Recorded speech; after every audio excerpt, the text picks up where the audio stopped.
This is going to be a quick video about on emotional independence and loneliness factors in our modern age, I guess you could say. But mostly about emotional independence and then maybe loneliness. And most likely loneliness because I was going to be about that first.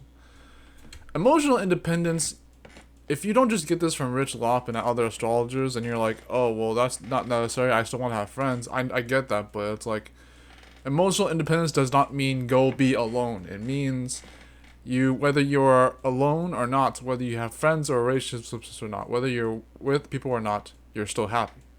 Now, with loneliness in itself, I think with people who are actually alone,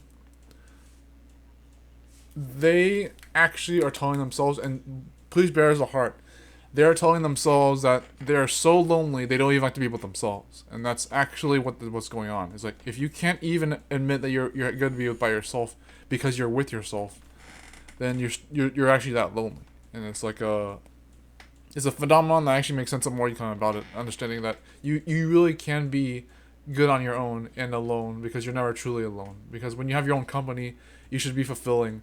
And yes, even for me, it gets annoying to say the happiness comes from within, but it's like it's a thing that naturally comes about for people who may or may not have tried it. I personally thought I tried it the whole time. I personally thought I was good at self-reflection the entire time, and so when people told me to self-reflect and look from within, it used to annoy the crap out of me. But I get that more as a practice anyways, either way, so to reinforce it. But emotional independence is not easy to learn. I'm gonna confess that right up front. But what you can do is you can at least try to figure out how to be okay by yourself. And if that's not if it's like the training wheels thing, if some of you are lucky and you have friends already or relationships already, romantic, platonic, etc. If you already have those social connections, whether it be in business or in family, whatever, if you have those connections at first, like training wheels, and then you try to taper off of them a little bit, maybe that's an experiment for those of you who have that kind of thing going on, then just try that. Like, just try spend more time by yourself, alone time.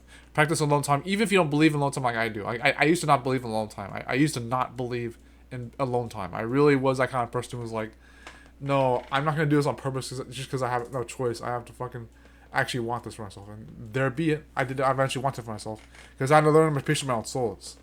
But it was not like it wasn't easy. Emotional independence is not easy to do for people who don't want to be alone. But it's still worth trying to figure out how if you can be alone and be happy with it.